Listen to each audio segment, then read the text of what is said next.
네, 안녕하세요. 심리학박사 배영광 여러분들에게 인사를 드립니다. 5월이 이제 벌써 되었고요. 오늘은 제가 그 도널드 위니캇의 핵심 이론 중심으로 간단한 리뷰 정도 드리도록 할게요. 도널드 위니캇은 지난주에 제가 약간 그분의 삶의 그런 이제 개성이라든가 이런 이론적 지향점을 설명을 드렸는데, 오늘은 이분의 이제 그 발달 단계, 유아가 태어나서 이제 성장하기까지의 핵심 개념하고, 그리고 이제 어머니가 어떤 역할을 해야 되는지 그 지점에 대해서 살펴보고, 어떤 역할을 어머니가 제공을 했을 때 이제 아이들은 어떤 자아 정체감을 갖게 되는지 설명을 드릴게요. 먼저 도널드 위니캇 같은 경우에는요, 우리가 이제 1차적 모성 몰두라는 이른바 이제 0세부터 1세 즈음까지 어머니가 아이를 이제 헌신적으로 정서적 돌봄 경험을 충분히 주는 기간으로 보았습니다. 이것을 이제 1차적 모성 몰두라고 했는데, 말 그대로 암탉이 병아리에게 이렇게 목숨을 바쳐 천적이 올 때 그것을 돌봐주듯이, 마찬가지로 어머니에게 이 시기에는 아이가 모든 것의 1순위가 되는 시기죠. 0세부터 1세까지. 그렇게 어머니의 1차적 모성 몰두가 긍정적인 돌봄으로 아이에게 인식이 될 때, 이 유아는요, 참자기를 형성할 수 있다고 보았습니다. 자, 이 지점에서 형성되는 이런 참자기는 쉽게 얘기해서 이른바 이제 자기가 주도적으로 삶을 살 수 있는 이제 그런 삶에 이제 자기가 형성된다는 것인데, 이것과 대조되는 것이 이제 거짓작입니다. 그러니까 어머니가 이제 우울감이라든가 이제 정서적 결핍에 있어서 충분한 돌봄을 되지 못하는 그런 어머니들일 경우, 신경증이라든가 정신증을 앓고 있는 어머니들은 자신이 아이들에게 힘이 되는 게 아니라 유아들이 살아남기 위해서 어머니에게 미소를 보인다든가 이렇게 어머니에게 맞춰주는 그런 패턴으로 모아하고 유아의 관계가 형성이 된다고 합니다. 이렇게 형성이 된 아이들은 이제 거짓자기의 삶을 이제 살 수 있다고 하는데, 여기서 얘기하는 이 거짓자기는 긍정적인 면도 또한 있어요. 타인에게 맞추는 삶을 살기 때문에. 그렇지만 이제 타인에게 이제 뭔가 보여줄 수 있는 삶을 살기 때문에 참자기하고는 약간 대조되는 삶을 살 수 있을 것입니다.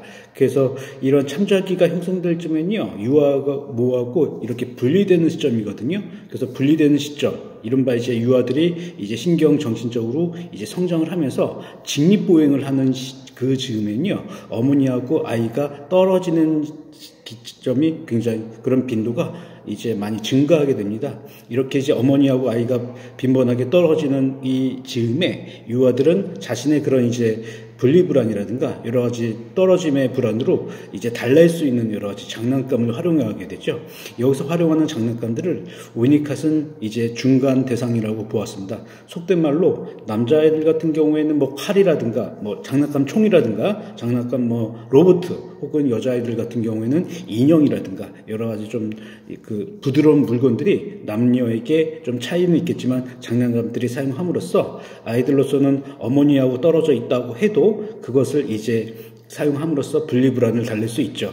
그렇지만 우리가 여기서 할 수 있는 것은 이렇게 이제 중간 대상을 활용하는 것, 그 전제는 어머니가 아이를 0세부터 1세 때 충분한 정서적 돌봄을 주었던 아이들이 이제 어머니가 비록 이제 짧은 시간 없다 해도 이제 장난감을 가지고 놀면서 자기만의 중간 대상을 이렇게 이제 집착할 수 있는, 이른바 집중할 수 있는 힘의 토대가 된다고 합니다.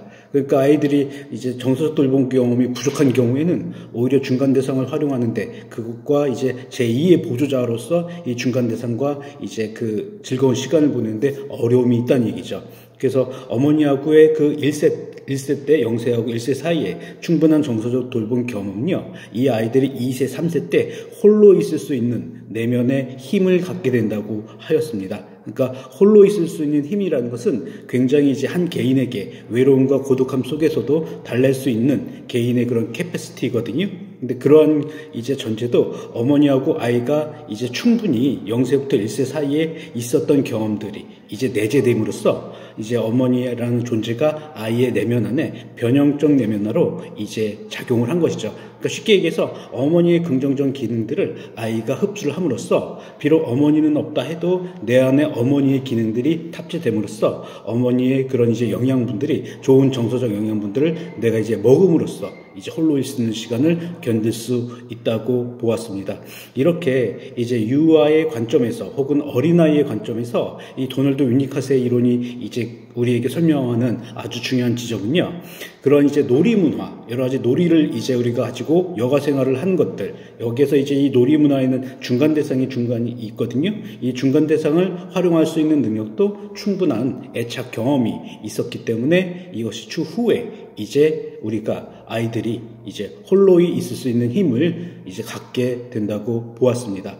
자, 이러한 홀로 있을 수 있는 힘과 이제 참자기의 힘들의 그 근원의 뿌리는 바로 어머니하고 아이의 1차적 모성몰두 기간에 이제 형성됐던 끈끈한 애착 경험이었던 것이죠. 자, 오늘은 이제 그 도널드 위니컷의 발달에 있어서 유아의 발달에 있어서 중요한 부분들을 설명해 드렸습니다. 참자기와 중간대상 이러한 이제 그 형성의 근원에는 부모님의 1차적 모성몰두 기간이 있었다는 것 정도 말씀을 드리면서 오늘 도널드 위니컷 첫 번째 강의는 짤방은 여기서 마무리를 짓도록 하겠습니다. 즐거운 주말 보내시고요. 네, 감사합니다.